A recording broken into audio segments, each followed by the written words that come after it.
divórcio, e também a gente pode falar quando se trata de direito empresarial, em que as partes, por possuir um relacionamento comercial ali muito importante, elas procuram uma mediação, porque o reestabelecimento do diálogo entre eles é fundamental para a atividade econômica daquela pessoa jurídica, no caso. Então, há várias possibilidades. Quando você for analisar ou fazer um diagnóstico com o seu cliente para escolher qual o método adequado, é importante que vocês identifiquem se aquele problema que a parte trouxe para você, aquela controvérsia, ela tem algum contexto de relação continuada com a outra parte. Há algum histórico com ela? Ou há uma perspectiva, um interesse de manutenção desse vínculo com ela? Então é por isso que se utiliza a mediação. Ao contrário da conciliação, do qual o conflito envolvido, ele não tem nenhuma relação circunstancial no contexto. Não está relacionada a questões de relação continuada. Por isso que, propriamente, a gente costuma levar muitos casos de consumidor para as conciliações, porque ali, quando se trata de questões consumeristas, provavelmente não haverá aquela relação continuada, entendeu? Às vezes você entra num site no Magazine Luiza, um site de e-commerce ou de marketplace aí virtual, você compra um produto e aí você não recebe. Você costuma levar isso para conciliação por quê? Porque ali não, às vezes, é só uma relação de consumerista que você fez de uma forma momentânea. No caso criminal, como a doutora Rosnéia trouxe aqui, é possível fazer algumas mediações, mas é claro que é importante tomar um certo cuidado com mediações, dependendo da natureza do caso que é levado para mediação em caso criminal, entendeu? Você tem que observar se aquilo dali, de fato, é importante para a parte que sofreu o dano, entendeu? Você pode tratar de uma questão de homicídio, violência doméstica, então é importante observar se de fato a mediação naquele contexto ela é importante. Existem casos sim de mediação no cenário criminal, por isso que se utiliza muito técnicas de justiça restaurativa quando se trata do direito penal, propriamente dito, entendeu? Mas é importante averiguar se a mediação naquele contexto, você colocar o contato entre as partes é interessante para elas, entendeu? Pode ser que seja traumática para a parte que sofreu o dano, propriamente, ou aquela em que sofreu os efeitos do crime praticado pela outra parte. Então é importante essa avaliação. Diferentemente na arbitragem que você procura, diferente da arbitragem com relação à mediação e à conciliação, você procura a arbitragem porque você precisa, não há nenhuma condição de diálogo entre as partes, tá? Não há nenhuma condição de elas propriamente, em conjunto com advogados, restabelecerem isso. Deixa eu ver aqui, tem uma pergunta. No caso, se eu me disser a possibilidade de mediação com licitação. No GCRIM, acho que é mais viável, então. No GCRIM, propriamente, ser mais viável. São crimes de menor potencial. Com certeza, a mediação é interessante. Em casos de crimes contra a honra, né, crimes relacionados aí à injúria, difamação, calúnia, esses podem propriamente ser utilizados, sim, das técnicas de mediação e de conciliação, tá? A arbitragem, propriamente, a gente tem que tomar cuidado quando vai trabalhar no direito penal, porque trata de direitos indisponíveis, direitos dos quais a tutela está relacionado ao Ministério Público, ao direito de ação ao Ministério Público e ao Estado, vamos dizer assim, né? Então, há essa necessidade de que há a necessidade de análise se a arbitragem é aplicável ao caso. Na maioria das vezes, posso dizer que não, vai ser não ser aplicável. No caso ambiental, por exemplo, que trata-se de indisponibilidade, aqui no Brasil não se aceita arbitragem, mas a nível internacional, do qual o Brasil aderiu a tratados internacionais relacionados à mudança climática, biodiversidade, camada de ozônio, lá permite-se arbitragem. e o Brasil é signatário desses tratados. Mas o nosso ordenamento jurídico interno não permite, por se tratar de direitos indisponíveis. Outro ponto, então, é importante observar é que se o conflito tem um conflito, tem relação continuada, a mediação é um caminho. Não tem relação continuada, mas o diálogo é possível entre as partes, resolve-se pela conciliação. Não temos um conflito.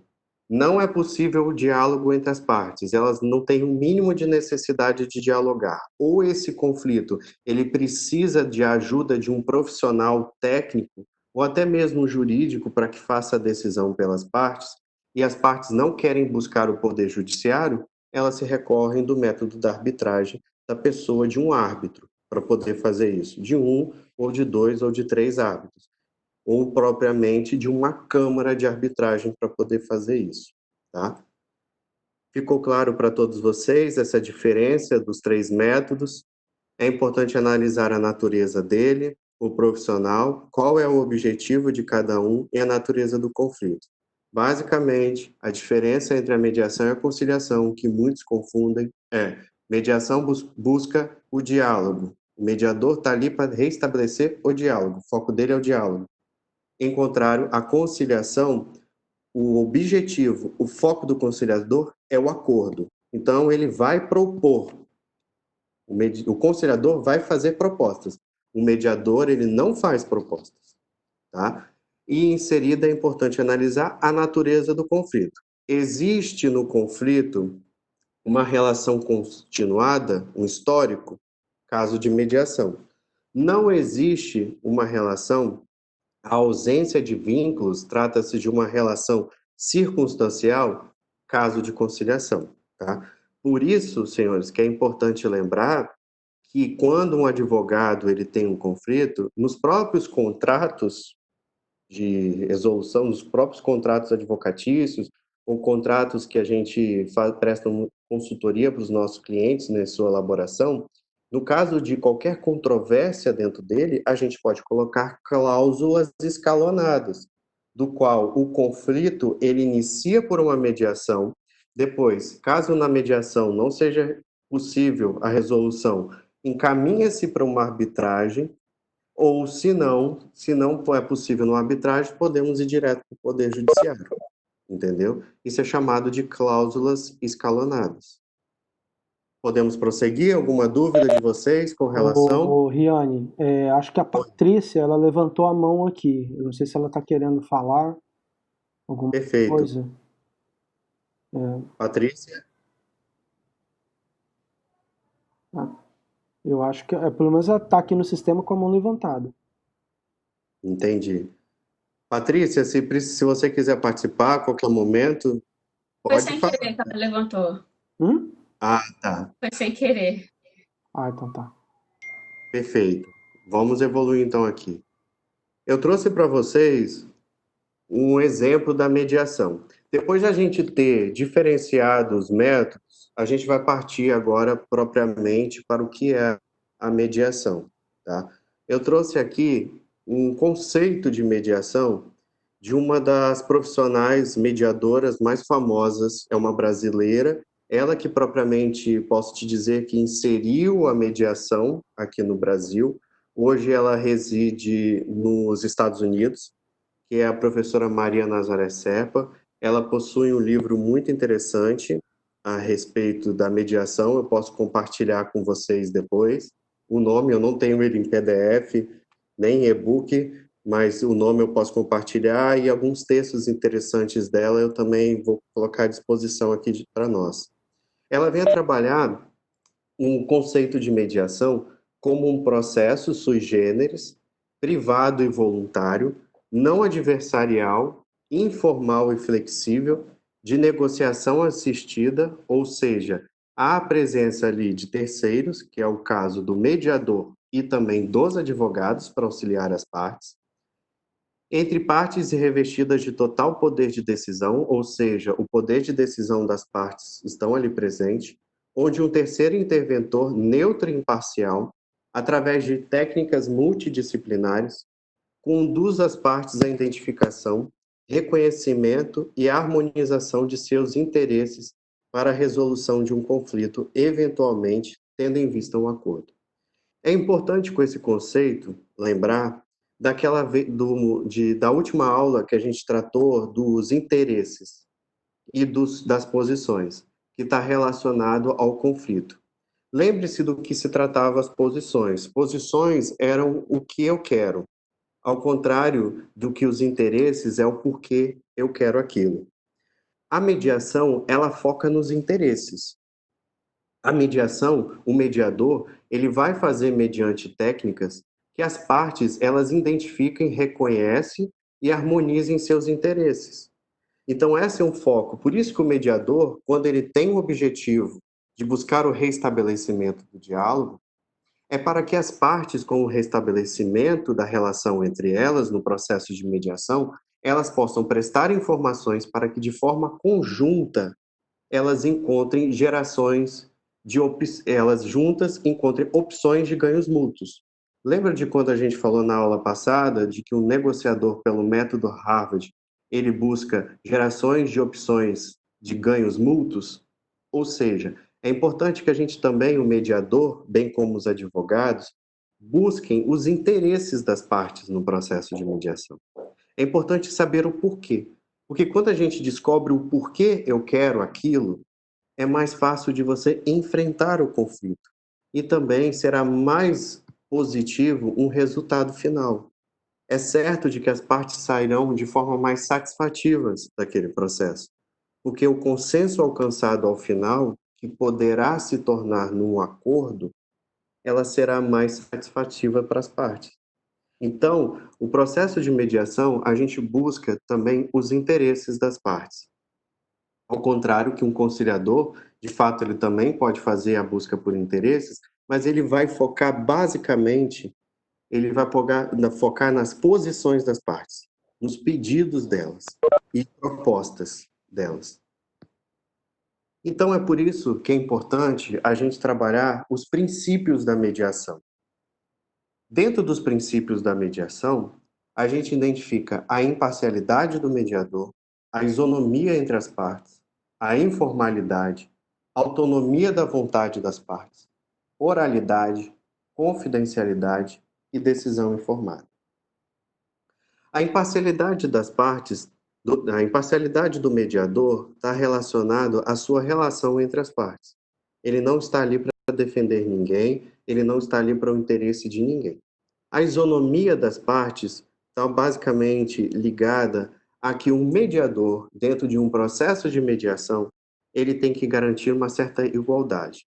E quando ele identificar que não há igualdade entre as partes, ele tem que garantir um processo isonômico.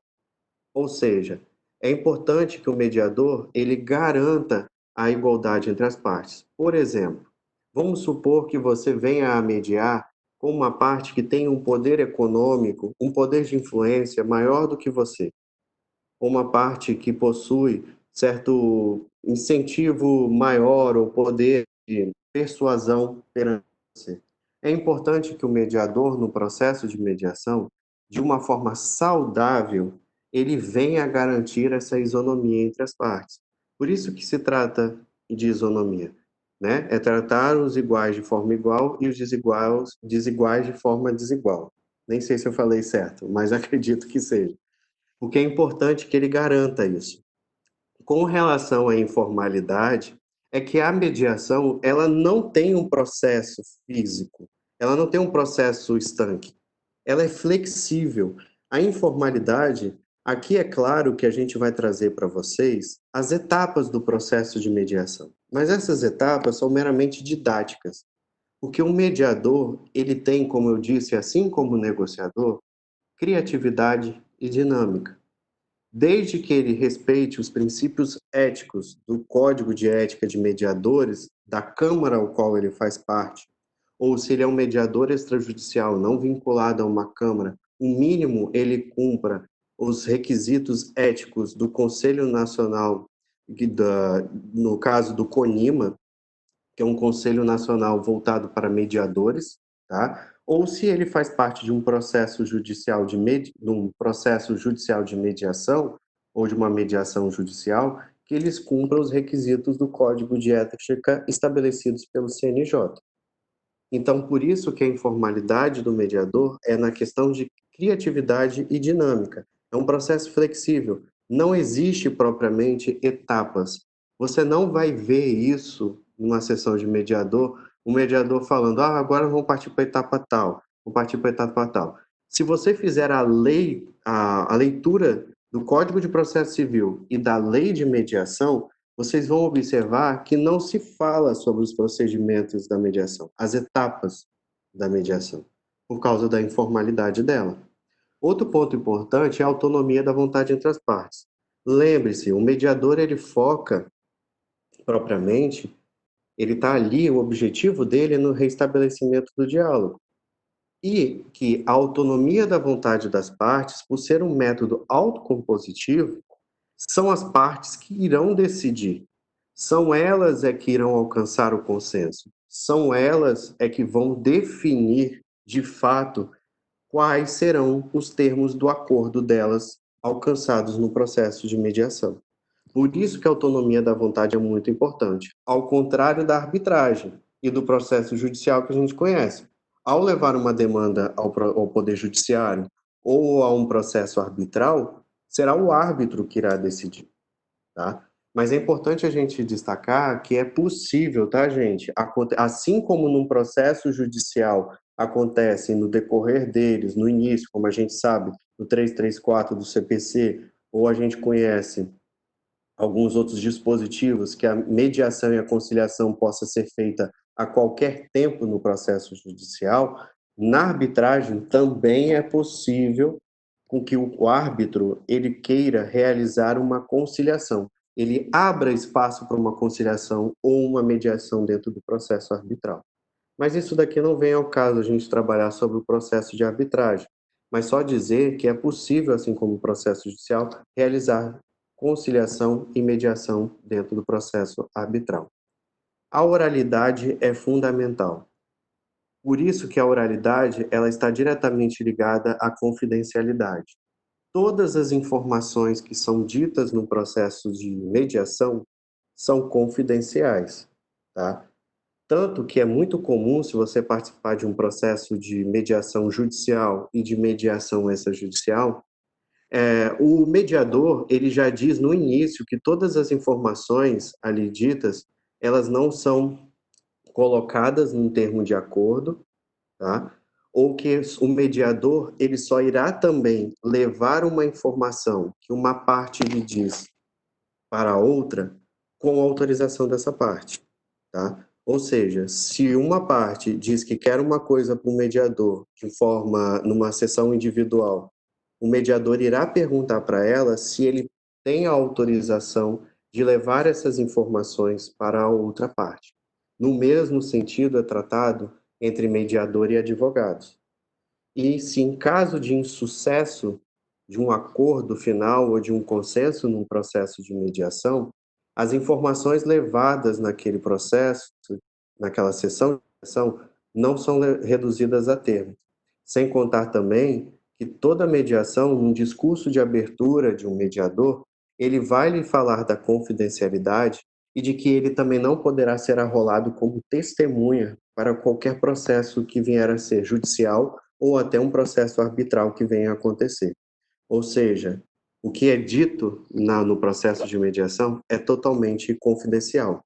Tanto que algumas normativas, o nosso ordenamento e até mesmo algumas atuações de éticas de advogados em processos de mediação, se afirma que o advogado que participa de um processo de mediação, ele não deve participar de porventura de um processo judicial em que aquele caso que foi levado, aquela controvérsia foi levada para mediação, tá? Isso é uma questão ética muito discutida, de que se de uma forma extrajudicial o advogado ele escolhe o método da mediação para resolver o conflito do seu cliente, se ele participa de toda a sessão de mediação, caso não ocorra um acordo ou um consenso, ele não deveria ser o advogado responsável pelo processo judicial daquela mesma demanda, caso ela não seja resolvida numa sessão de mediação.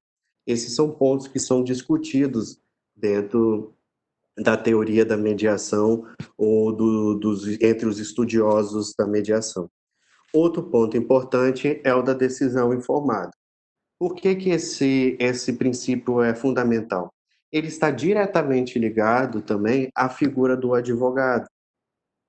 Por quê? O mediador, quando você participa de um processo de mediação, a gente vai ver aqui, nos próximos slides, o mediador, ele pode ser que ele seja um profissional do direito. Pode ser que o mediador, ele seja um profissional de outras áreas. Não existe o requisito na lei de que para ser mediador é necessário ser formado em direito. Tá? Então, pode ser que você vá participar de uma sessão de mediação, principalmente judicial, no qual, na maioria das vezes, você não escolhe o mediador, ou numa sessão de mediação extrajudicial ou privada, mas aí você escolhe o mediador. Pode ser que você vai encontrar mediadores que não são formados em direito. Por isso que a gente fala, e a própria lei frisa isso, a importância do advogado, porque ele vai estar ali para informar, ele vai estar ali para auxiliar as partes nas decisões delas com relação às questões jurídicas, para ver a viabilidade jurídica, né, ou legal daquelas decisões que estão sendo tomadas. Por isso que se diz o princípio da decisão informada. É quando o advogado ele está ali para auxiliar as partes nas decisões dela com relação às viabilidades legais e jurídicas daquela decisão. Gente, alguma dúvida com relação aos princípios da mediação? Tudo ok com você? Entenderam todos eles?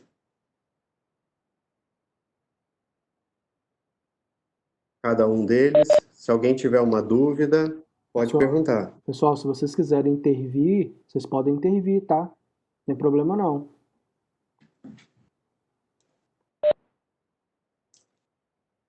Bom, vamos evoluir aqui.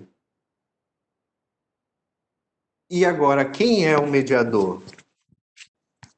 Como eu havia dito, um dos princípios da mediação é a imparcialidade. Assim como o conciliador, que também é considerado imparcial, o mediador é um profissional, é um terceiro imparcial e neutro. A imparcialidade do mediador está relacionada à ausência de predisposição entre as partes, ou sua falta de interesse com relação às partes. E a neutralidade dele está focada com relação ao comprometimento com as estruturas de mérito e valor daquela controvérsia levada à sessão de mediação. Enquanto a imparcialidade está relacionada às partes, a neutralidade está relacionada ao mérito da questão, propriamente ao conflito e suas estruturas, os seus interesses. Por isso que a gente fala que o mediador ele é um profissional que não propõe, ele não propõe as opções. Diante de certas perguntas, o mediador ele gera movimento entre as partes para que elas criem gerações de opções, que gerem opções de ganho mútuo. São as partes que vão gerar opções. Lembra-se que na aula passada a gente falou que a alternativa é quando uma parte cria de forma individual. A opção é uma coisa, dentro da teoria da negociação e da mediação, a opção é uma coisa criada de forma conjunta entre as partes. Bom, para ser mediador judicial e o mediador extrajudicial. O mediador judicial existem requisitos na lei e existem certificações específicas para isso. Tá? Para ser um mediador judicial, de acordo com a lei, é necessário que a pessoa seja capaz, graduada há pelo menos 2 anos, ter curso superior de instituição reconhecida. Observem, curso superior, meramente isso. Ou seja, pode ser qualquer curso, um engenheiro, um médico, um psicólogo, tá? Um profissional de comunicação, eles podem ser mediadores, tá? E ter, é claro, a capacitação na escola ou instituição de formação de mediadores. No caso aqui do nosso estado do Espírito Santo, é necessário, como requisito de mediação, ter 2 anos de formação profissional, de graduação, em seguida ter curso superior, né, claro, e ser formado e capacitado pelo núcleo de prática, pelo NUPEMEC, tá? Ou pelo Tribunal de Justiça do Estado do Espírito Santo, que dentro do Tribunal de Justiça existe um núcleo, né, que é responsável pela gestão de todos os centros judiciários de gestão de conflitos. No caso de Cariacica, a gente tem um SEJUSC, que é um centro judiciário, e dentro do Tribunal de Justiça existe um núcleo, que é chamado de NUPEMEC. O NUPEMEC, ele possui profissionais, instrutores capacitados pelo CNJ, pelo Conselho Nacional de Justiça, dos quais esses instrutores irão capacitar pessoas para se tornarem mediadores judiciais. Então, para ser mediador judicial, é necessário ter uma certificação do CNJ. No caso nosso, ele é feito por intermédio do Tribunal de Justiça, que pode ser feito em convênio com outras instituições. A ESA, né, que é a nossa Escola Superior da Advocacia daqui do Espírito Santo, ela já fez cursos de capacitação de mediadores. No caso, a gente tem aqui no grupo pessoas que são mediadores em formação e também mediadores formados judiciais, tá? Então, quem tiver interesse, é importante entrar em contato com o NUPEMEC ou com a ESA para verificar se existe esse curso disponível. No caso de uma mediação extrajudicial, não existe requisitos, basicamente, né? Basicamente, você tem que ser uma pessoa capaz e de confiança das partes e que tenha um mínimo de capacitação e mediação. Aí, você pode procurar para ser um mediador extrajudicial qualquer instituição voltada para capacitação e mediação privada ou extrajudicial. É necessário que você procure instituições que ofereçam capacitações de no mínimo de 40 horas, porque quando você faz a capacitação de mediação judicial, você vai receber uma parte teórica de no mínimo 40 horas. Então, pode ser que, quando você faça um curso de mediação judicial, a parte teórica sua de 40 horas já lhe capacite para ser um mediador extrajudicial. Agora, para ser um mediador judicial, é dividido em 2 etapas. Primeiro, você vai fazer uma parte teórica de no mínimo 40 horas e depois você vai fazer uma parte simulada de 60 horas, que no total dá 100 horas de capacitação ao final. No caso de mediador extrajudicial, existem várias instituições no Brasil e hoje, mais do que nunca, é possível você encontrar capacitações de no mínimo de 40 horas online, tá? Existem várias instituições e quem tiver dúvida pode conversar conosco que a gente indica as mais variadas possíveis aí de instituições, tá? Alguém teria alguma dúvida com relação à figura do mediador? É importante falar que, no caso da mediação judicial, a lei fala que as partes podem escolher, mas no contexto da mediação judicial, tá? Basicamente, as partes não escolhem os mediadores. Quando você propõe uma petição num centro, num SEJUSC da sua cidade ou da sua comarca, ou até mesmo propõe um pedido de mediação dentro do NUPEMEC, dentro do Tribunal de Justiça, será o NUPEMEC ou o SEJUSC que irão escolher os mediadores, irão designar os mediadores para aquela sessão. Já na mediação extrajudicial, você escolhe. Você pode pegar um mediador ad hoc, que é aquele escolhido para o ato, no qual você pode, no mercado, identificar mediadores que tenham capacidade para isso, ou você pode recorrer-se a algumas câmaras de mediação, nos quais, dentro daquela câmara, existe uma lista de mediadores com os currículos deles, dos quais vocês podem avaliar qual seria o adequado para o seu caso. Lembrando que a mediação é uma questão de confiança, então por isso que muitas das vezes você pode ter algum colega, um amigo que seja mediador, né, que tem essa formação, você escolha ele. Ou, se não, você escolhe o profissional pelo currículo dele nas câmaras de mediação. Quem tiver interesse, dentro do site do Tribunal de Justiça, no lado, acho que é esquerdo, vai estar lá mediação e conciliação. Clicando ali, vocês vão ver a lista de todos os mediadores do Estado do Espírito Santo que foram certificados pelo Tribunal de Justiça, tá? Acho que possui mais de 100 pessoas, eu acredito lá. É bem interessante verificar essa lista desses mediadores, no caso de alguém tiver interesse de realizar sessões de mediação. Alguma dúvida, pessoal? Tem alguma dúvida? Bom, como eu disse para vocês, o objetivo principal da mediação, e é o que o mediador busca dentro de um processo ou numa sessão de mediação, é o restabelecimento do diálogo entre as partes.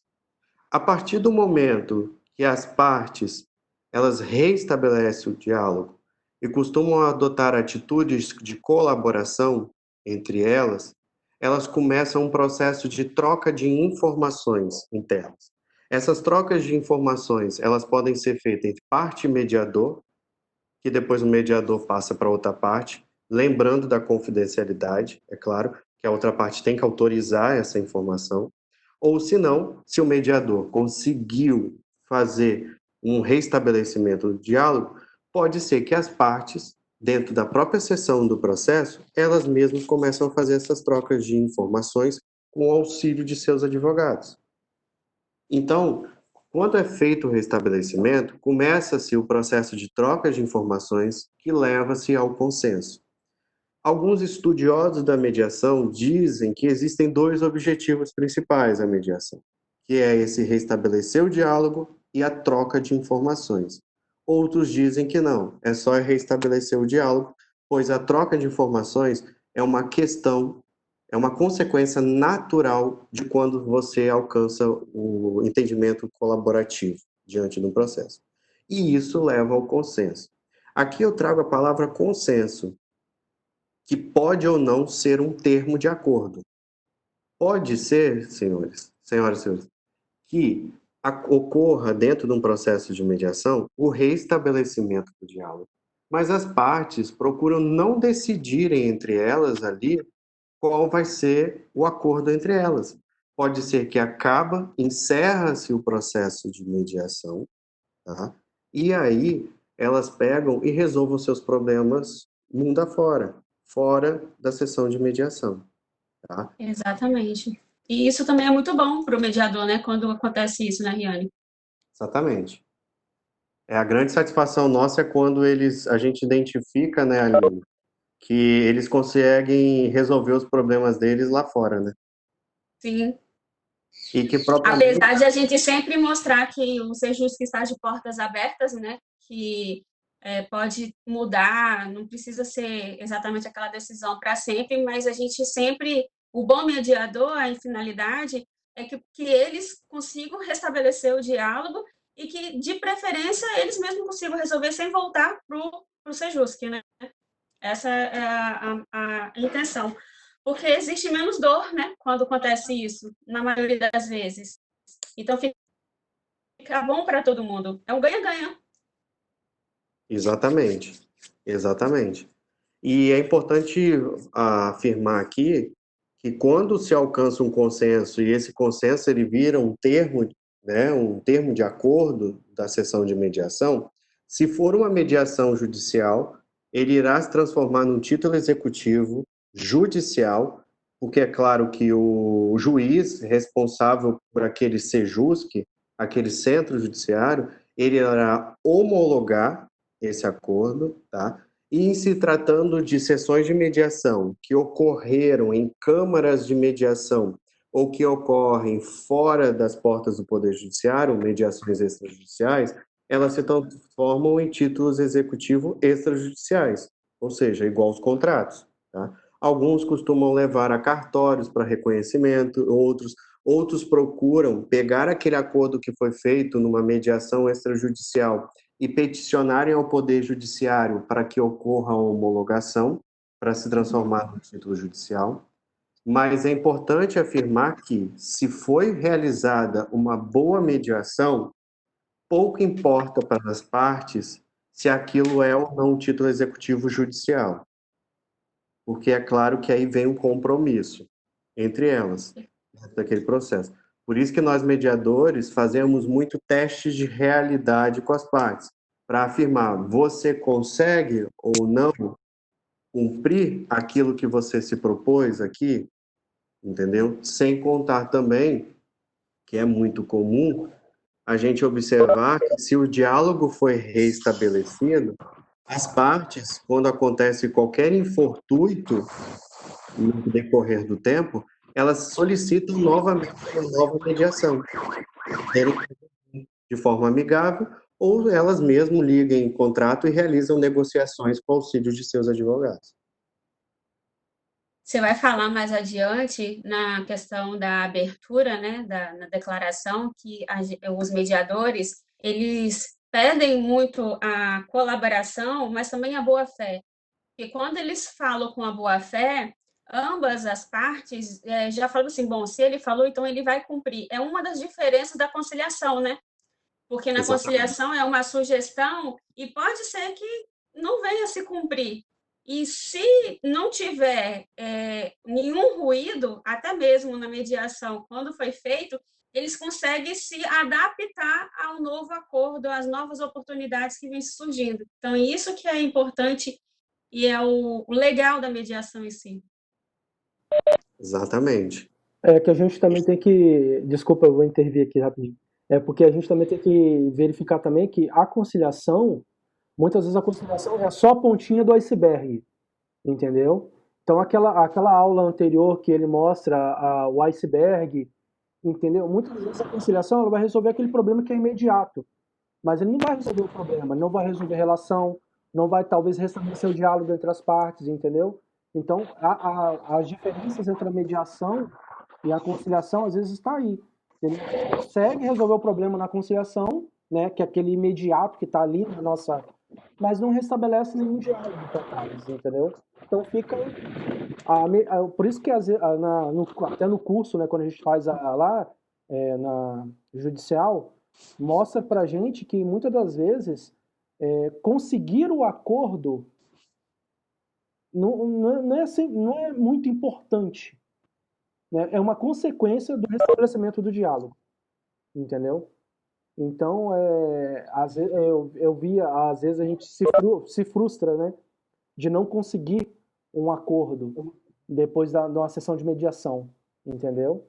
Mas é importante a gente descobrir que o diálogo, pelo menos, foi restabelecido.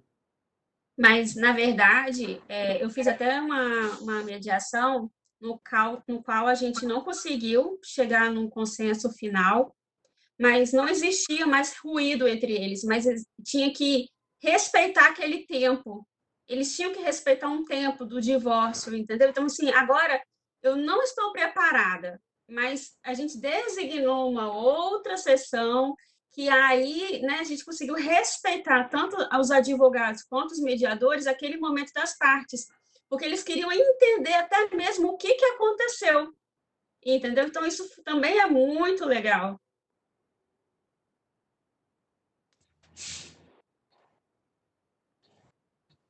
Exatamente. Por isso que é importante. Aqui, gente, a Aline é mediadora e o Elton já atua, já é um mediador já extrajudicial, né, Elton? E Já. está certificando como judicial. Já era para ter certificado, né, Elton, há muito tempo. Porra, Já fez vários cursos, já né? tinha feito. Tribunal de Justiça é uma benção. Mas eles têm várias experiências em mediações e aí a importância do compartilhamento aí dessas informações. E diante disso, o advogado, dentro desse processo de mediação, o próprio Código de Processo Civil, a Lei de Mediação e o nosso Código de Ética, eles já afirmam a necessidade de participação e do fomento por parte do advogado dos métodos autocompositivos, tanto da negociação, a conciliação e a mediação.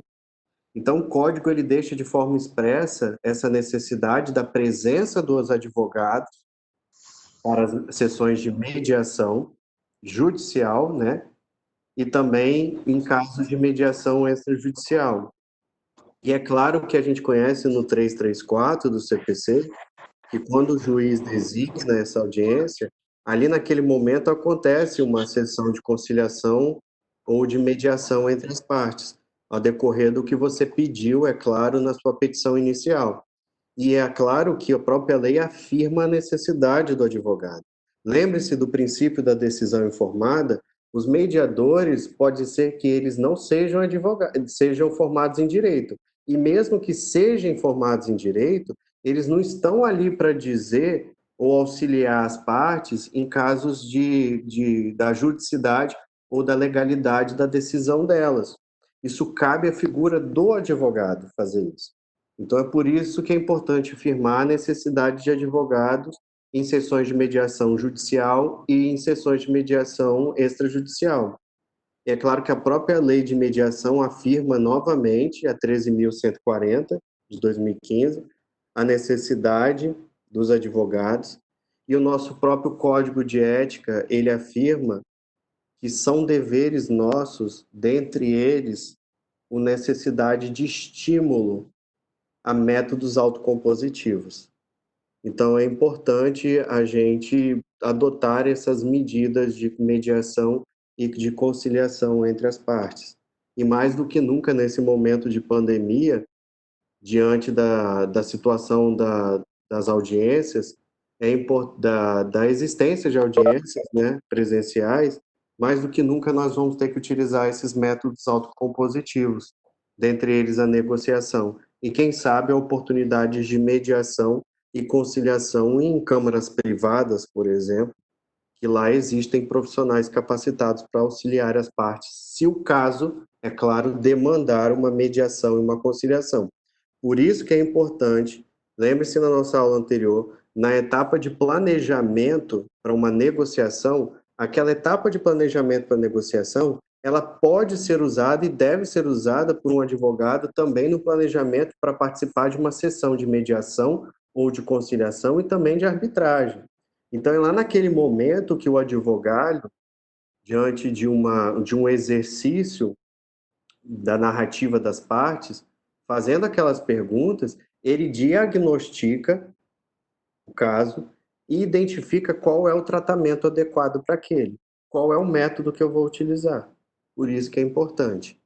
E, mais uma vez, o nosso código de ética ele afirma que é um exercício, é uma escolha do advogado, ele tem que adotar essa escolha, dessa ética, de assumir esse compromisso autocompositivo. E mais do que nunca, por critérios profissionais, até financeiros nossos, é importante a gente adotar esses métodos autocompositivos e auxiliar as nossas partes para isso. Bom, Elton e Aline, vou pedir aí que vocês me ajudem na identificação para essa próxima etapa aí da apresentação. Depois de a gente ter falado sobre o conceito e os princípios da mediação, agora, gente, com uma questão meramente didática, a gente vai trabalhar com vocês as etapas de um processo de mediação, tá? Mediação, ela parte pela preparação, que seria aquilo que nós vimos na aula passada, entre a figura dos advogados e as partes, eles precisam fazer aqueles exercícios de identificar quais são as posições, que é o que as partes querem, quais são os pedidos delas, identificar quais são os interesses de cada parte. Isso também, mas é mais possível o mediador se preparar em casos de mediação extrajudicial, né? Então, o mediador, em casos de mediação extrajudicial ou privada, eles fazem uma etapa de preparação. No caso da mediação judicial, não é possível um mediador fazer uma preparação para o caso, porque ele só recebe o caso no momento que começa a sessão de mediação, né? Ou seja, nas mediações privadas e extrajudiciais, é possível que o mediador já comece a ter contato com as partes quando ele é escolhido por elas para participar do processo de mediação extrajudicial, ele já vai começar a fazer alguns exercícios investigativos de informações para que ele comece a trabalhar a formar a sua agenda de trabalho. Assim como o advogado faz uma preparação, o mediador também faz.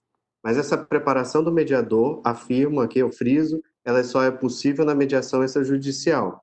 Na mediação judicial, ele não consegue fazer isso, porque ele só vai receber o caso lá na hora. Ele só vai conhecer o nome das partes lá na hora e do que se trata. Tá? E, em seguida, é claro que a partir da preparação começa a abertura da mediação, em seguida vem a parte de mapeamento, que é o momento em que o mediador, diante de ferramentas e técnicas, ele irá buscar informações e compartilhar, as partes passarão a compartilhar, no qual ele vai identificar as posições e os interesses das partes, ele vai identificar e também as partes vão começar com seus advogados a identificar as posições e interesses envolvidos. Quando esses interesses ficarem velados, é que então começa-se para a etapa de negociação, em que aí a figura do advogado é muito importante nessa etapa de negociação, porque ele vai auxiliar as partes a fazerem essas gerações de opções, de ganhos mútuos e as propostas possíveis para aquilo. E é claro que o mediador vai estar ali para ajudar as partes a fazerem exercícios reflexivos com relação às propostas que eles colocam na mesa, que eles colocam em jogo. E após essa negociação é que se partirá propriamente para o encerramento, que poderá vir ou não com um termo de acordo, tá? E aí a sessão de mediação, ela começa da seguinte forma, né? Na preparação, que a gente já viu a importância de um advogado fazer análise do melhor e do pior cenário, no caso, tá? Isso daqui, gente, as nossas simulações, elas vão se pautar em mediações judiciais, porque é uma realidade maior aqui no nosso estado. Então, a gente vai buscar, nas nossas simulações e também aqui, a explicar mais sobre experiências de mediação judicial, tá? Então, dentro de uma sessão de abertura, o mediador, ele tem um papel muito importante. E eu digo que é uma das mais importantes etapas da sessão de mediação é a abertura. No momento da abertura, no seu discurso de abertura, o mediador, ele tem que, de uma forma saudável e de uma forma acolhedora, explicar às partes qual é o papel dele naquela sessão, qual é o papel do mediador naquela sessão, qual é a função da mediação, ao que ela se destina, ele tem que demonstrar. Em seguida, ele tem que fazer a possibilidade de apresentação entre as partes, explicar os princípios da mediação envolvido, frisando na imparcialidade dele e na confidencialidade da sessão de mediação, tá? Sem contar também, falar, quando ele diz da confidencialidade, ele tem que afirmar para as partes que a função dele ali, qualquer informação, ele não pode ser arrolado como testemunha. É importante ele também afirmar, nesse momento, que o título que é ali alcançado, ele tem força, no caso de mediação judicial, de um título executivo judicial. É importante que ele explique como que irá funcionar o processo da sessão, como ela se dará, porque nesse momento do discurso de abertura, por que ele é importante? Porque a partir do momento que você conhece o caminho a ser percorrido, no qual ele é apresentado de forma saudável, isto gera maior segurança tanto para as partes e para os advogados que estão na sessão, e isso torna uma sessão mais prazerosa. Isso gerando segurança, isso gera conforto entre as partes. Eu saber o tempo que vai durar de disponibilidade, eu saber o que está sendo envolvido, o que propriamente é o meu papel, o que eu se destina a fazer. É importante o mediador afirmar que a importância da colaboração entre as partes, acolhê-las, mostrar que ali a decisão está na mão delas, afirmar a importância do advogado e o papel dele naquela sessão de mediação. Por isso que o discurso de abertura, ele tem que ser dedicado um tempo importante a ele, e ele deve ser feito de uma forma bem elaborada e de uma forma bem didática, de uma forma bem explicativa, para que as partes possam entender. Anne, eu vi aí no bate-papo também que estavam falando que tem partes que são mais interessadas do que advogados. Porque, na verdade, quando a parte consegue descobrir que ela é o protagonista da sessão, fica um pouco mais fácil. E no discurso de abertura, quando o mediador não consegue ali motivar até mesmo o advogado, colocar o papel e a importância dele, não motiva, às vezes, alguns colegas, né? Porque eles pensam que, infelizmente, tem alguns colegas que pensam que, como a parte que tem que falar, não é tão necessária a importância dele. A importância dele é só no final, se chegar a acordo ou não, né? Na parte jurídica. Então, isso daí também é uma falha quando nós, colegas, pensamos dessa forma, né? Exatamente. A questão desse comportamento da nossa classe de advogados com relação às sessões é em razão desse certo desconhecimento da sessão, da importância do advogado e de também a ausência o desconhecido da nossa valorização dentro dessa sessão. A gente ainda não conseguiu valorar os nossos honorários dentro de uma sessão de mediação. E também não faz parte da nossa atuação jurídica a gente realizar o diagnóstico e identificar se aquilo é importante ou não, a mediação ela é importante ou não.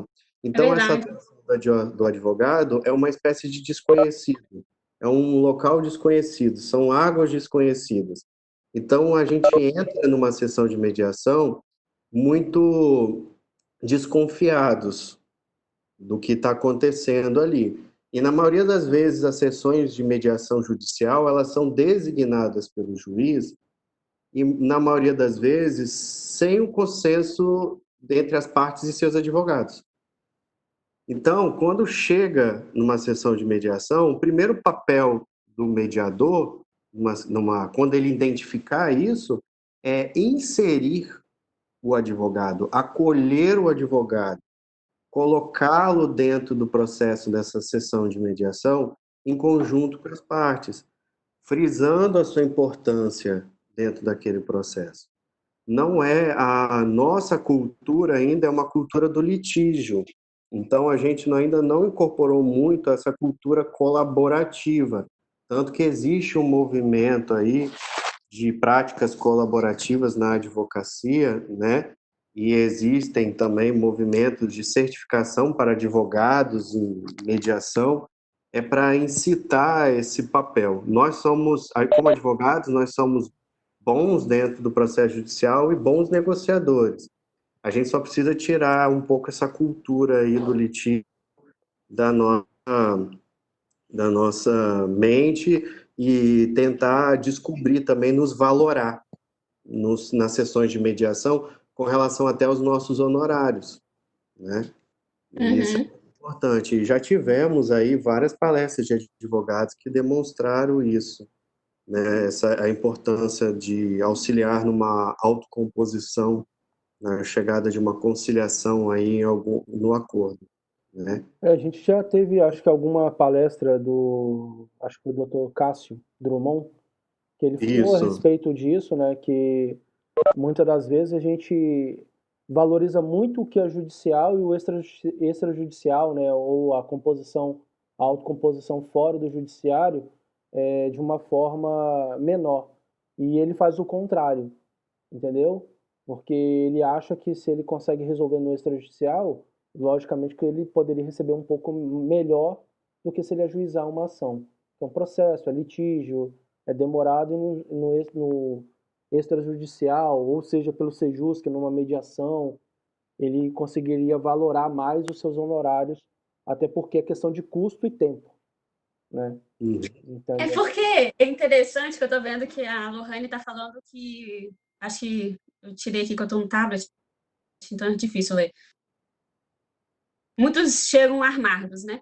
Tem conciliação, tem mediação que os advogados pensam que está ajudando, de uma forma está até ajudando, mas tenta fazer o acordo lá fora para chegar dentro da sessão de mediação, já está tudo resolvido. E tem quando você vai fazer a abertura, às vezes já não tem paciência, o advogado fala, eu só tenho 30 minutos, eu tenho audiência daqui a 40 minutos, 1 hora, e já começa tudo, né, esquentar um pouco o clima, porque a gente tenta ter um clima, digamos assim, positivo, e quando a gente fala que a gente tem aquele tempo para dar atenção e o advogado mesmo fala, olha, eu não tenho esse tempo todo, já é um passo desafiador para todo mundo, né? E a questão é de que a gente não. Se a gente começar a trabalhar isso no próprio escritório com o nosso cliente, a gente ajuda até os nossos clientes a terem paciência de saber lidar na sessão de mediação. Porque no início, eles sempre falam no próprio escritório as posições deles. Então, a gente tem que saber escutar muito bem, escutativa, para conseguir chegar a identificar os interesses para saber se realmente vale a pena ir para a mediação, como o Riane falou, ou não. Fazer o diagnóstico correto, para saber se aquele tempo que vai ser gasto ali na sessão de mediação vai ser um resultado assim, mais satisfatório, porque às vezes vai para a mediação, infelizmente, e nada mais, nada menos do que uma conciliação que deveria ter sido feita, ou uma negociação assistida. é por isso que a gente fala da importância de você ter acesso ao sistema multiportas. Na hora que a gente faz o diagnóstico no escritório, você olha várias portas. E aí que é onde a gente percebe, entendeu? Por isso que muitas das vezes, por exemplo, nas minhas petições iniciais, se eu faço uma petição inicial e coloco lá que eu quero mediação, é porque o meu cliente me dá uma posição que ele aceitaria. Participar de uma sessão de mediação, ele concorda com isso. E você explica todo o processo. Por quê? Senão não vale a pena. É melhor você chegar, não requerer a mediação, e deixar ir para conciliação. Porque o processo vai prosseguir de uma forma mais ágil, assim, entendeu? E a gente tem que fazer isso de uma forma, como a Aline disse, sempre ter uma escuta ativa, sempre. Se vocês pegarem e tiverem uma escuta ativa com o cliente de vocês e conseguir diagnosticar com ele as necessidades, os pontos, entendeu? E o que vai ser muito mais fácil, entendeu? Mesmo que o juiz fale assim, não, vai para mediação, e você vá mesmo a contragosto, você vai ver que às vezes você vai identificar outros pontos que talvez ele não tenha nem falado com você, entendeu? Então vai ser muito importante. Perfeito. Kelly, você gostaria de falar aí da postura da advogada aí nas audiências de conciliação aí que você fez, ou alguma online?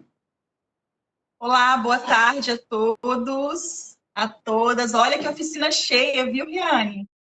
Estou muito feliz com a participação pessoal aí na oficina, todo mundo se capacitando, buscando aí aproveitar da pandemia positivamente, né, doutor Riane? Exatamente.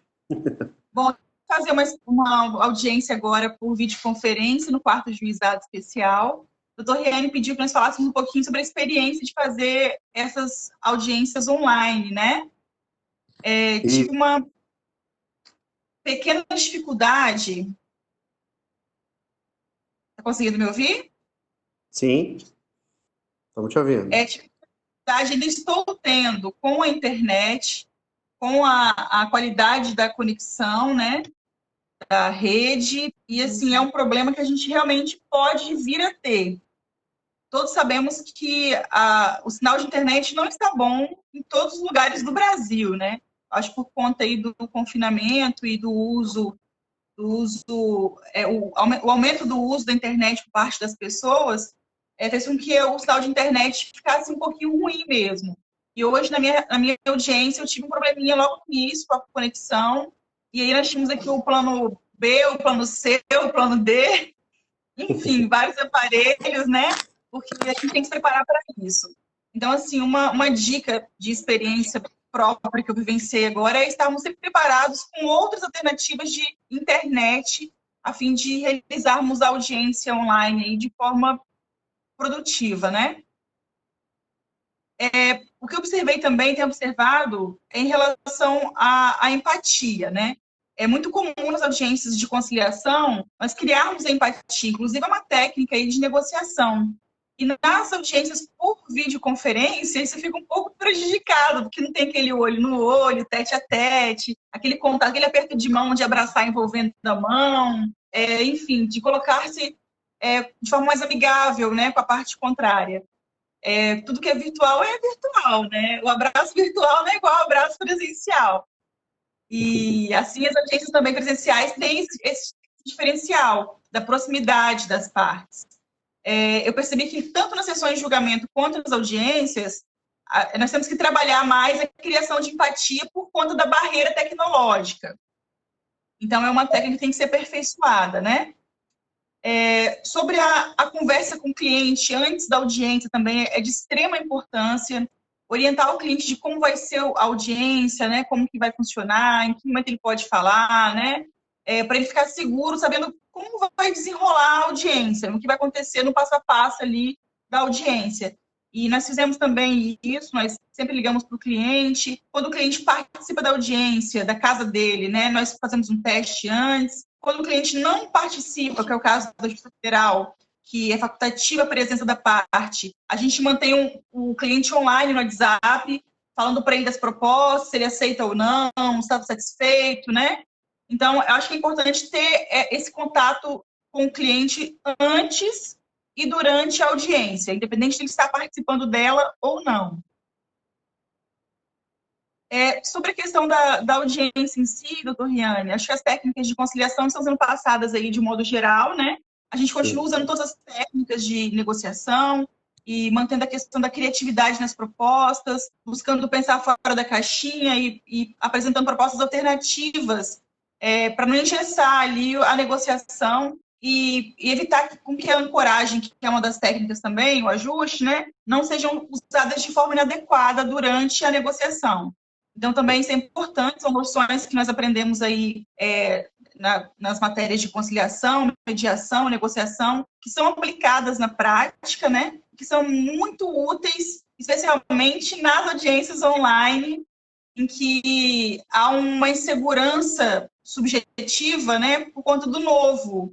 Então, a gente precisa realmente trabalhar com mais cuidado e cautela as técnicas que nós aprendemos aí para poder negociar e conciliar e mediar também, né? O roteiro, eu acho bacana a gente criar um roteiro, né? As audiências de conciliação online estão seguindo o mesmo roteiro das audiências presenciais, a parte de qualificação das partes, né? A proposta de negociação, a contraproposta aberta também. Em relação à contraproposta, vale a pena a gente usar uma das técnicas também de negociação, que é ser enfático, é uma coisa que a gente usa bastante e funciona. Então, sempre que for apresentar uma contraproposta, seja enfático naquilo, fundamente o motivo da contraproposta, né? Para buscar, de fato, persuadir a outra parte a concordar com o que você almeja. É uma técnica que nós usamos bastante e tem funcionado também. Sempre que há algum tipo de procura de oferta de proposta, a gente fala, olha, a gente apresenta a contraproposta em tal valor, por aquele motivo. Mas sempre nos expressando de forma enfática, para que eles sintam que nós estamos seguros, né? E isso é importante. A segurança é muito importante na negociação. Aí é o papel do negociador. E é isso, eu queria agradecer, Doriane, pelo convite aí para poder participar um pouquinho sobre as questões da audiência online e me colocar à disposição dos colegas, mandar um beijo para o Leandro, para a Aline, que já vi que estão aqui, Bruno Deossi, Clarissa, Rosineia, Suzane, muita gente boa, a Brenda, que estava comigo aqui agora há pouco. Estou muito feliz com as oficinas, viu? Parabéns a todos. Obrigado, doutora Kelly, aí, pela sua colaboração aí. Vi que ontem, não sei se a Keila está presente, ela também participou bastante. Ela caiu. Ah, tá. Mas é ótimo. Obrigado, doutor. Eu agradeço. Um abraço a todos. Um abraço. Eu vi que Clarissa levantou a mão aí para falar. Clarissa? Apertei sem querer e eu ainda não consigo tirar. Tá bom. Bom, gente, vamos continuar aqui. Vocês viram a participação de advogados, né, em contextos de conciliação e audiências, né? Tá levantando a mão aí sem querer de novo? Bom, gente, lembrando dessa parte de abertura, quando a gente vê o processo de mediação, como a Aline e o Elton trouxeram aí, a importância desse momento e a questão do advogado, a abertura, como eu disse, é importante o advogado, o mediador focar nela, porque é uma etapa bastante relevante, haja vista que você vai prestar informações para que as partes tenham segurança e confiança com relação ao que vai acontecer. Então, lembrar do que é a importância do o que o mediador faz ali, que é a mediação, como vai funcionar o processo de mediação, explicar os princípios da confidencialidade e da imparcialidade, falar que o mediador não pode ser arrolado como testemunha, mostrar que se alcançarem um acordo ali naquele processo de mediação judicial, aquilo vai ser um título executivo extrajudicial, e mostrar também a potencializar a importância da participação das partes dentro do processo da mediação, que está relacionado à autonomia da vontade, e também mostrar qual é o papel do advogado e a importância dele dentro daquela sessão de mediação.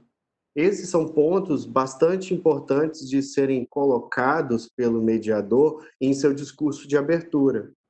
Porque em seguida do discurso de abertura, o mediador ele vai abrir para as partes falarem e expor o porquê que elas estão ali, né?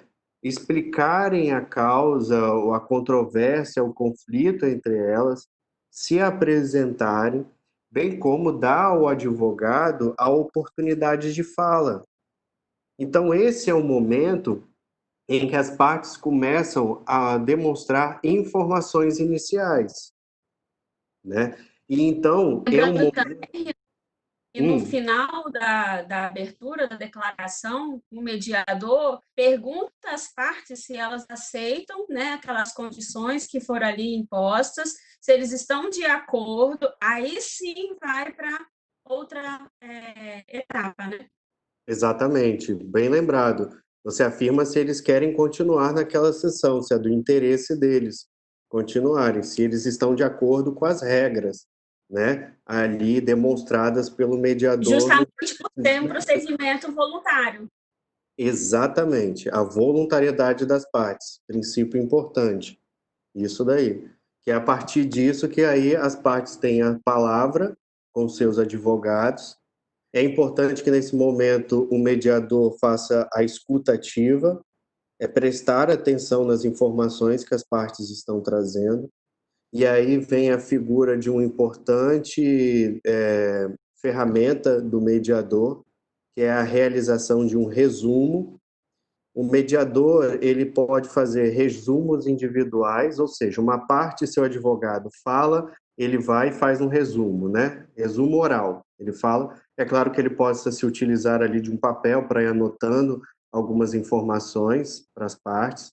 Em seguida, a outra parte fala com o seu advogado, o mediador faz um outro resumo, ou o mediador pode esperar a parte 1 com o seu advogado falar, a parte 2 que o seu advogado falar, e aí faz um resumo de texto único. Com a relação desse resumo, é o momento que o mediador ele faz uma espécie de reafirmações para confirmar alguns pontos que as partes trouxeram, algumas informações. E a partir disso é que ele venha propriamente a trabalhar com a agenda. A agenda é o momento em que o mediador ele afirma os pontos que são relevantes. aquelas controvérsias que deverão ser tratadas pelas partes no decorrer da sessão de mediação. Por isso que algumas vezes os mediadores judiciais, a gente não tem a figura de um flip chart para trabalhar, né? Que é aquele quadrozinho que você vai lá e escreve quais são os pontos que serão debatidos entre as partes para serem discutidos e negociados no decorrer da mediação. O mediador fala de uma forma oral mesmo. Ele parte com as partes, afirma o que ele entendeu e em seguida ele vai reafirmando com as partes, né, para ver se ele está certo daquilo, do que ele ouviu. E aí as partes, em conjunto com o mediador, vão criar uma agenda de trabalho, colocando os pontos controvertidos a serem trabalhados, dos quais esse ponto de controvertidos, ele pode se tratar de oposições, podem ser interesses das partes, e ali é o que vai ter que ser trabalhado entre o mediador, as partes e os seus advogados no decorrer da sessão de mediação. E essa é uma ferramenta importante que é a agenda de trabalho. A agenda de trabalho ela é muito importante para o mediador nesse momento, porque ele vai, sempre que as partes fugirem do contexto da mediação, da negociação ali, do diálogo, ele vai levar as partes novamente para aquela agenda.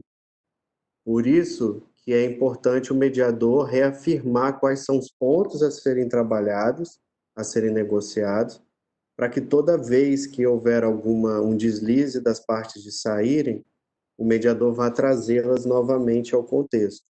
A agenda é uma ferramenta de gestão da sessão de mediação, né? Depois que é claro que a agenda é feita, que ali começa a ser feito o mapeamento do conflito, os interesses ficam velados, né? O mediador consegue fazer com que as partes consigam verificar os seus interesses, isso depois das falas das partes, é que começa propriamente um processo de negociação. E aí é importante o advogado estar sempre auxiliando as partes nesse processo de negociação. E aí eles vão em conjunto com as partes, com o auxílio do mediador e com o auxílio do advogado, eles vão encontrando opções de ganhos mútuos, né? Que é o que a gente trabalhou do ganha-ganha.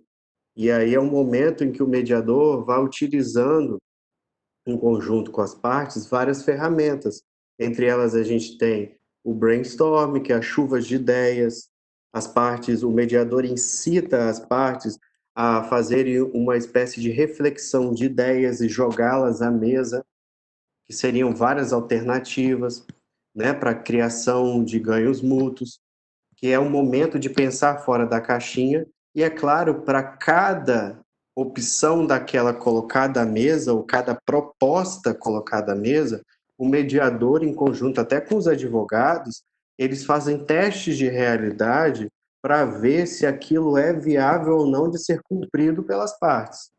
Esse é um exercício constante do mediador, ele vai sempre instigar as partes a fazerem esse teste de realidade. E se o advogado ele tem técnicas de negociação, ele também vai fazer esse exercício.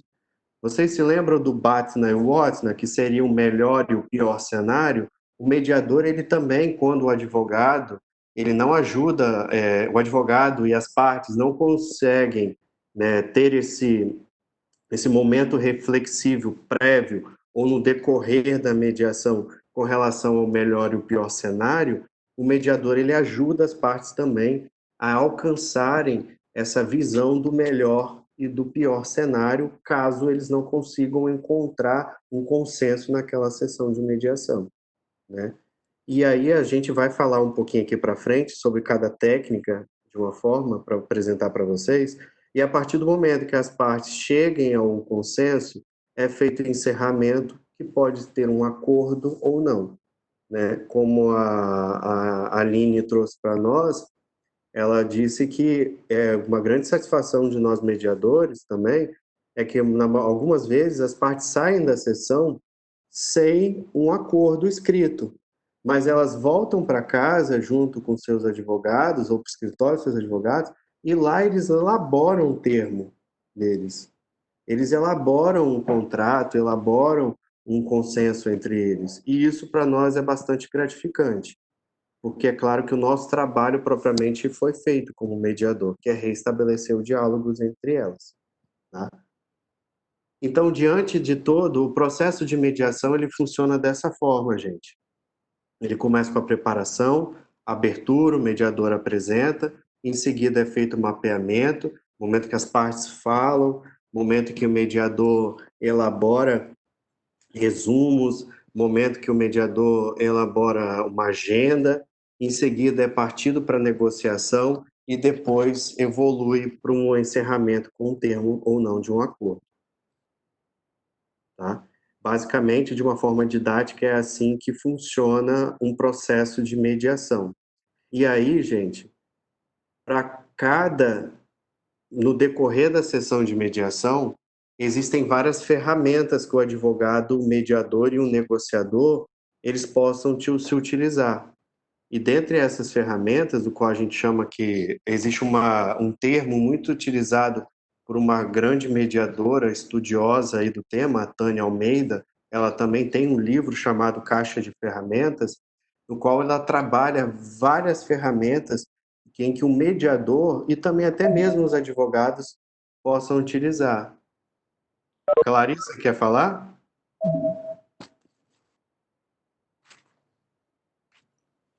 Quer falar, Clarissa? Levantou a mão. Ah, tá.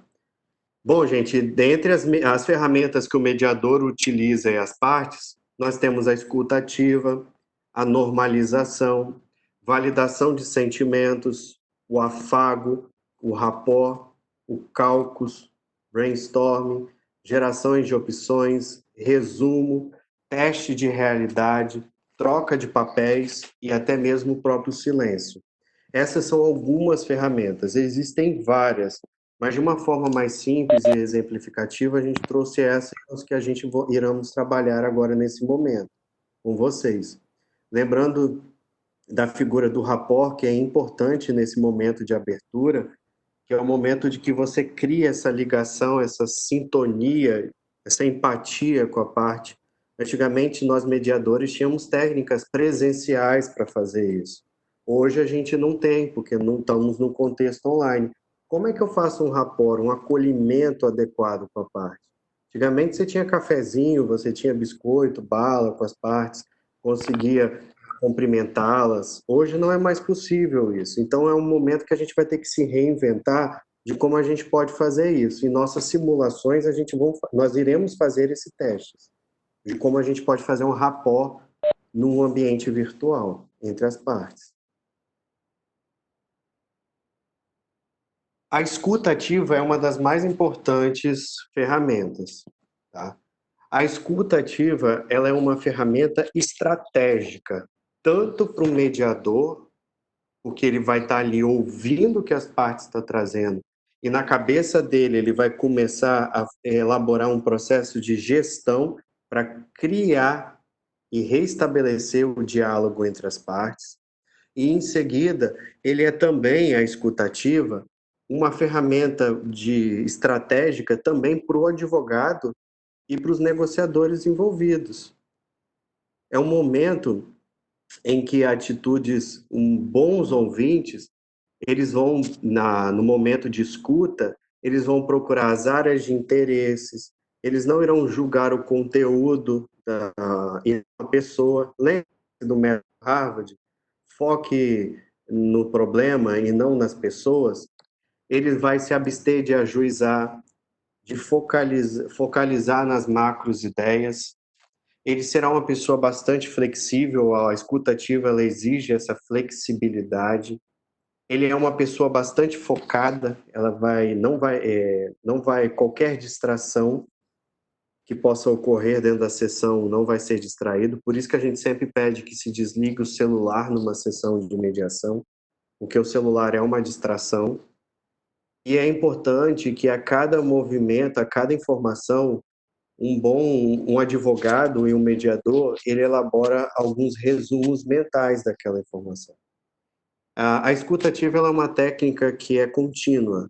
Você vai começar a ouvir e querer anotar. Com o tempo, a partir do momento que você começar a se sensibilizar, você vai passar a realizar esses resumos mentais. Você vai conseguir focar e, ao mesmo fato de ouvir, você vai conseguir fazer resumo, não vai precisar nem anotar.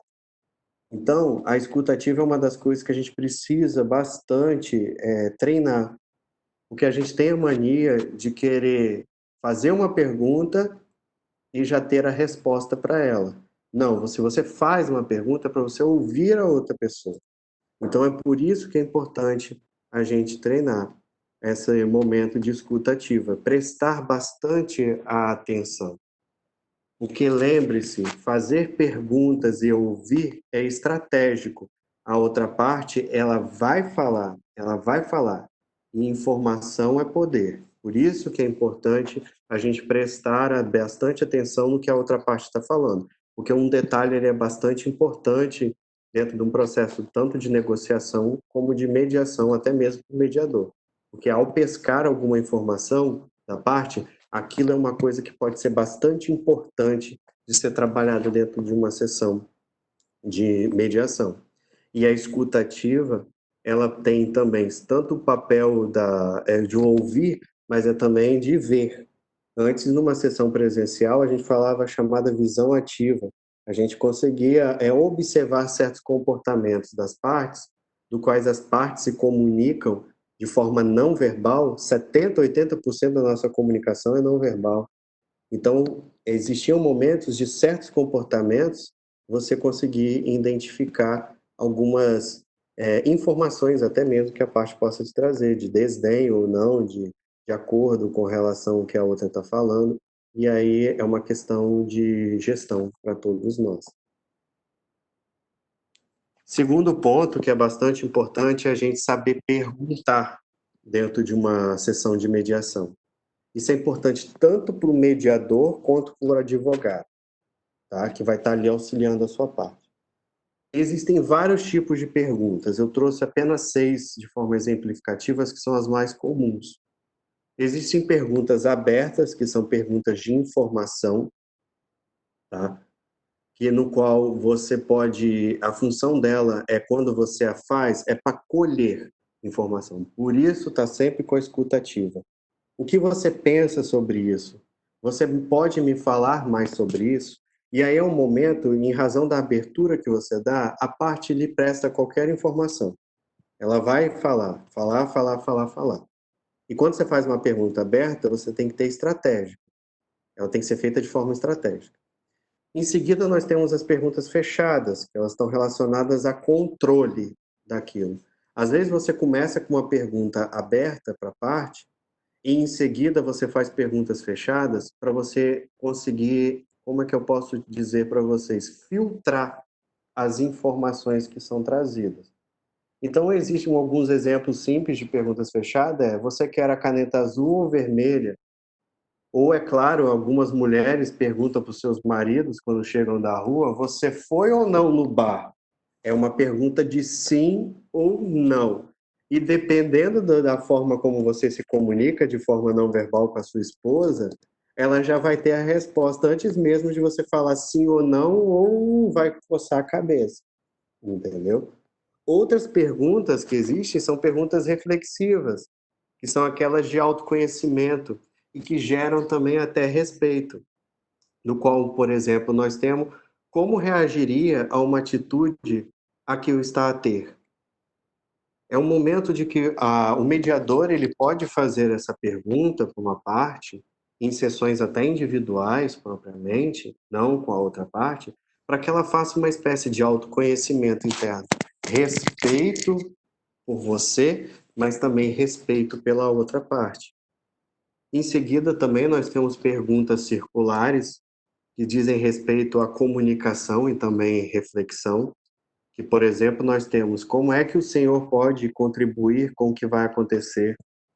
É o momento que o mediador ele começa a questionar, a parte às vezes está lá sem se posicionar, ou às vezes também o advogado também não consegue naquele momento fazer uma pergunta, o mediador ele vem para gerar um movimento diante de uma proposta ou diante de uma situação que foi posta, ele questiona como é que você pode contribuir para este fato, Como é que você pode? Isso gera uma espécie de reflexão na pessoa. Existem perguntas justificativas de compreensão. Como vocês chegaram a esse valor? Que às vezes a gente coloca certa. Ah, eu quero um valor de 5.000, mas você não sabe o interesse. Por que que você quer aquele 5.000? E aí se questiona como você chegou àquele valor. Isso é um exercício de reflexão para que você possa entender a sua proposta e que, na maioria das vezes, ela é uma coisa que está emperrando uma negociação e o fato de compreendê-la pode gerar um consenso entre as partes, um momento de flexibilização para alcançar um acordo. Que tem como exemplo aqui o que deseja obter de X que seja mais importante que o próprio X, entendeu? Então, são movimentos de compreensão daquilo. Sem contar também perguntas de esclarecimento, que visa clarificar a questão de pensamentos e ideias. Existem certos vocábulos que a gente coloca, do qual é importante para o mediador e até mesmo para o advogado da outra parte, ou para os advogados ali presentes, entenderem o que significa aquilo.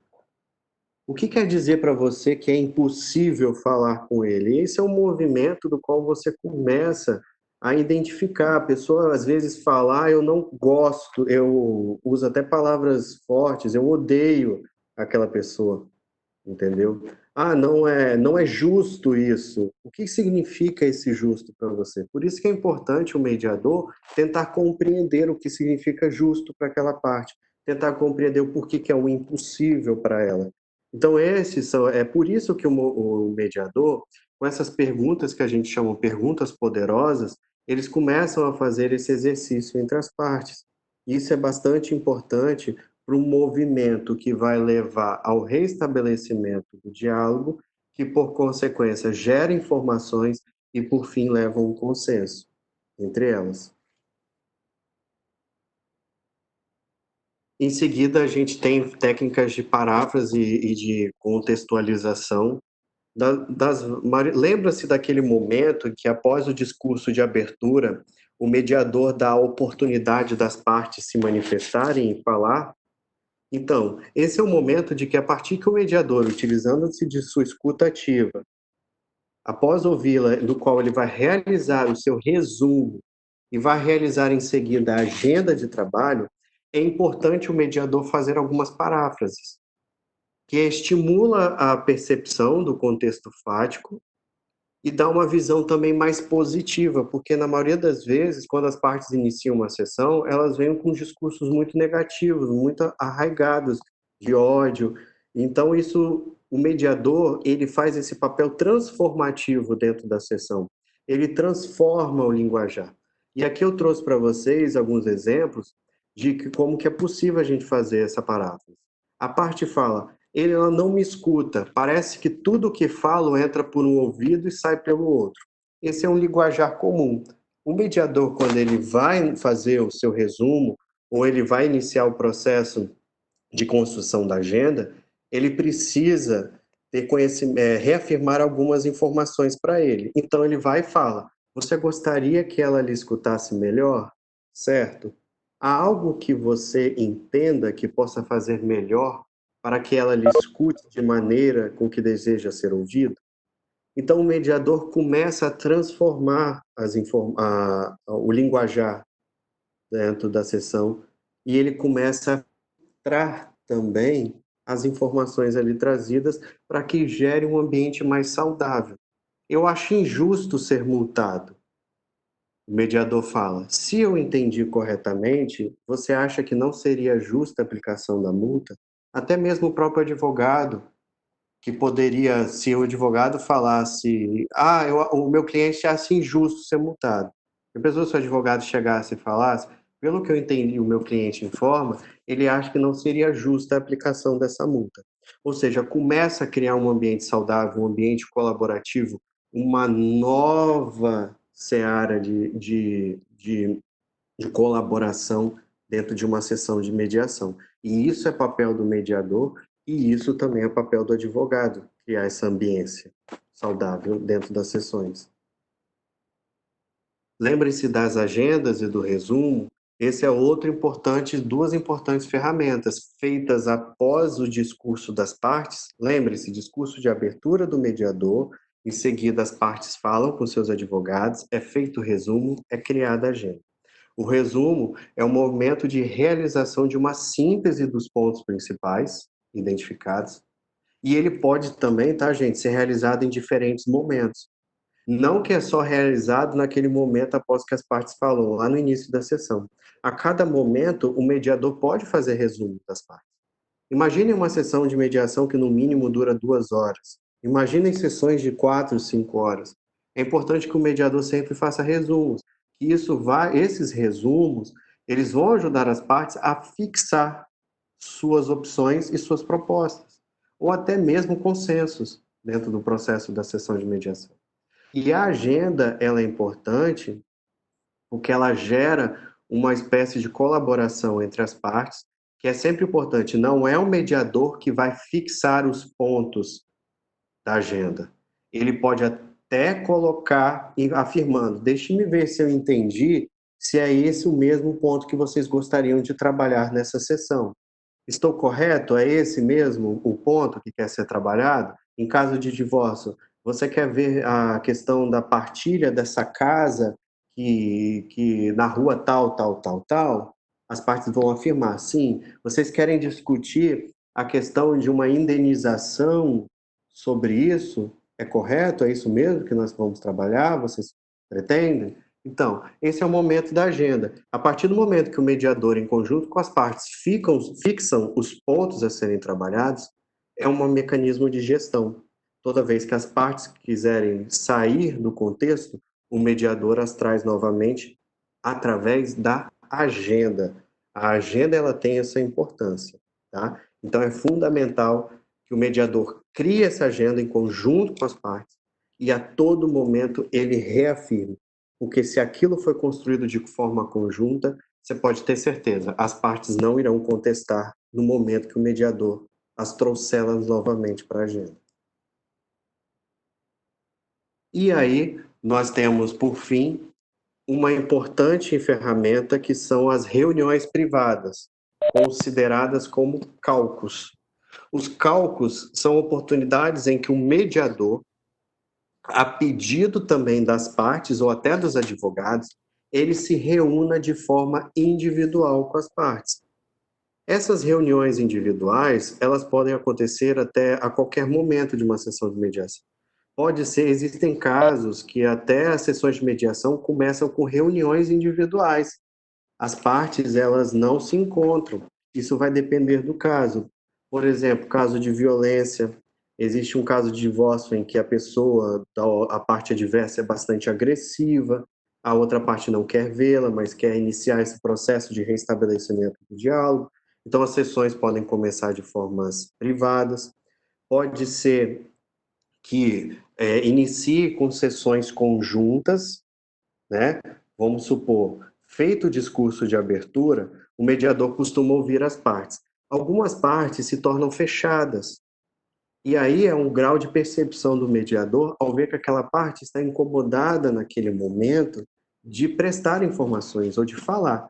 E aí, é claro, o mediador ele pode solicitar informações, reuniões privadas, os cálculos.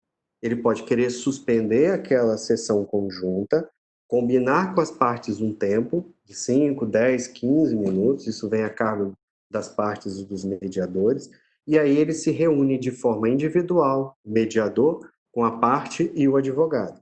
Assim como também advogados também podem requerer essa sessão a partir do momento que começar a reunião de mediação, né? Os advogados podem requerer essas reuniões privadas e também é possível até o mediador fazer reuniões privadas só com o advogado da parte, tá? E é claro que é sempre importante reafirmar, essas sessões são confidenciais. O mediador faz as reuniões privadas, partes e advogados. Ele só pode trazer informações para fora dessas reuniões privadas com autorização da parte. Entendeu? Existem outras informações que, é claro, a parte vai trazer e com seu advogado no momento mais adequado. Além dos cálculos, que são essas reuniões privadas, tá? Existem a oportunidade de intervalo. Tem vezes que existem momentos que não é necessário uma reunião privada. O mediador ele pode falar, por exemplo, foi colocada uma proposta à mesa, a outra parte precisa pensar. Será que é necessário o mediador pedir uma reunião privada com aquela outra parte? Ou ele pode falar o seguinte, gente, verifiquei que a outra parte com seu advogado precisa pensar com relação à proposta da parte 1. Vamos fazer o seguinte, vamos realizar um intervalo. Qual o horário que vocês pretendem? 5, 10, 20 minutos? Ou seja, as partes saem daquela sessão e vão para um ambiente do qual elas se sentem confortável, se for o caso de uma mediação judicial dentro do fórum, ou se for o caso de uma mediação virtual, elas saem da reunião naquele momento, ou pode ser criada uma outra sala virtual para elas entrarem. Então, há essas possibilidades. Eu gostaria de, antes de a gente finalizar essas técnicas, que a agenda dentro de uma plataforma virtual, ela pode ser realizada dentro do chat que vocês estão vendo aqui, ou se não, o mediador, ele pode compartilhar um documento de Word, do qual ele vai digitando, conversando com as partes e digitando, ou de um PowerPoint que ele quiser abrir. Tudo isso é possível. Existem plataformas dos quais elas possuem locais adequados, né, de agenda, murais, que eles dizem, do qual o mediador pode escrever com uma caneta virtual ou até mesmo digitar, tá? Que não é o caso do Webex Cisco. Eu já tive a oportunidade de ver uma plataforma de mediação latino-americana aí, no qual é possível trabalhar todos esses pontos. E eu acho que a figura do compartilhamento dá para a gente fazer essa agenda de forma adequada com as partes. Elton, Aline, gostariam de falar? Acho que já chegamos no final, eu passei do tempo, acho, né? Não, eu ia falar sobre a questão do resumo, né? Que o resumo ele tem sempre, toda vez que for fazer o resumo, traga o resumo de uma forma positiva. Entendeu? Isso. Exclua tudo aquilo que foi dito que não é positivo, entendeu? Traga sempre o resumo a gente tem um nome que a gente fala quando a gente traz a pessoa fala, quando a gente vai retransmitir, a gente faz tipo a gente filtra, né? A conversa e para o quê? Para sempre trazer o lado positivo, entendeu? Foco Então, prospectivo. exatamente, sempre jogando e projetando à frente. Por quê? Se a gente for trazer sempre botar não, porque tentar colocar algumas frases que sempre joguem para cima, que joguem sempre a pessoa a pensar e fazer a chuva de ideias, né? Entendeu? Então o resumo ele é importante nesse momento, que é onde você faz o que o mediador entendeu de tudo que foi dito, o resumo de todo mundo, mas de uma forma sempre prospectiva, projetando sempre para frente, entendeu? Então isso é importante. O resumo ele é muito importante para você dar continuidade à mediação. Exatamente. É isso mesmo. Bom, Eu gente, queria saber o que eles fala aí. acharam, se tem alguma dúvida, antes de a gente finalizar, tá? É claro, né, que essa parte teórica foi um resumo do resumo do resumo, porque seriam, no mínimo, 5 encontros, né, Iane? Acredito eu, para Umas 40, São umas 40 40 horas. horas. Umas 40 exatamente. horas no mínimo. Mas a gente também aprende muito na prática. Então, estou super ansiosa para nossas simulações. Nós vamos ter essa oportunidade, vamos ter que inovar, porque também não temos poucos mais práticas, é mais fácil lidar pessoalmente, né, do que virtualmente. E estamos à disposição. Alguma dúvida? Eu não vi no chat se tem alguma dúvida. Sei não. Eu olhei aqui agora. Aparentemente Então, não. perfeito. O nosso próximo encontro já vai ser a simulação, vai ser no dia 9 de junho, vai ser numa terça-feira. Sempre estamos trabalhando nesse horário, das 16 às 18 horas. Você quer tomar a frente, hein, Riane, das informações? Não, pode falar direitinho como que vai funcionar aí essa prática para eles. Então, nós vamos continuar, né, com essa plataforma e vamos pedir voluntários para que participe dessa primeira simulação. São, ao todo, quantos voluntários? 6? 6. São 6. São 6. 6 A voluntários. Isso. O que acontece, gente? A ideia aqui da simulação é que vocês aprendam com elas.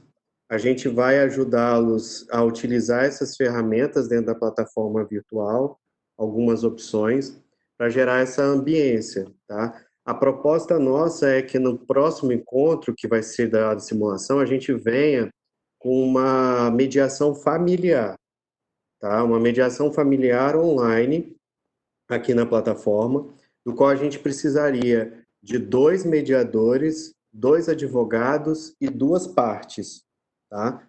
E aí, então, no caso, a gente precisa de 6 pessoas para a gente poder. Como é que vai funcionar? A partir do momento que estiver definida 6 pessoas, a gente vai encaminhar um texto único, do qual são informações gerais, dos quais todo mundo vai ter acesso a essas informações gerais, tanto os mediadores, os advogados, as partes e até os ouvintes que vão estar aqui, e vão haver só as partes e os advogados, cada um deles vão receber informações confidenciais. Essas informações confidenciais é dos quais elas vão ter que trabalhar nas simulações, tá? Para criarem as situações. Então, vocês vão ter ali algumas informações de negociação, algumas informações de abertura, alguns pior e melhor cenário. Inclusive informações sigilosas. Sigilosas que só vocês vão saber. Vocês só vão abrir na sessão se vocês quiserem, entendeu? Vocês só vão falar na sessão lá se vocês quiserem. Então, aí, como vai ser um ambiente de mediação judicial, como acontece, é claro, tá? E aí é importante que o mediador, ele pega quem for ser os mediadores, peguem aquelas etapas ali, sigam elas, né? E eu vou falar melhor ainda. Criatividade e dinâmica. Sejam criativos, tá? O Elton e a Aline vão entrar em contato individualmente com essas partes que vão receber, a gente pode tirar dúvidas. Eu já tive experiência de simulações aí na Faculdade de Direito de Vitória, que eu instigava os alunos a fazer um teatrinho, entendeu? Para ver como é que é a situação. Teatralidade é super importante nesse momento, são simulações, tá? E a ideia aqui é quanto maiores simulações de situações embaraçosas a gente criar, melhor, para a gente saber como que vai funcionar a plataforma. Diga aí. Eu vou até falar com vocês sobre a questão da simulação, porque eu fiz simulação, tem até uns colegas meus aqui de curso de formação de mediador judicial. E nós fizemos simulações lá no curso, e o que ocorre? Às vezes você acha, é uma simulação, mas teve colega que se transvestiu daquilo e sentiu realmente o que estava escrito. Entendeu? Então parece uma simulação, mas quando você se coloca no papel, você acaba sentindo até às vezes a mesma emoção que a pessoa sentiria. Então acho que é importante dizer que é uma simulação, faz de conta, mas às vezes vai te mostrar realmente uma realidade. Entendeu? E vai dar para você sentir às vezes até a mesma emoção, entendeu? Mas é muito interessante. É muito legal. Eu tive a oportunidade de fazer uma simulação de mediação online, foi a mais legal que a gente fez. Foi assim, fantástico. Ainda mais para você trabalhar com sentimentos dentro de uma plataforma online, aí que vem o diferencial, entendeu?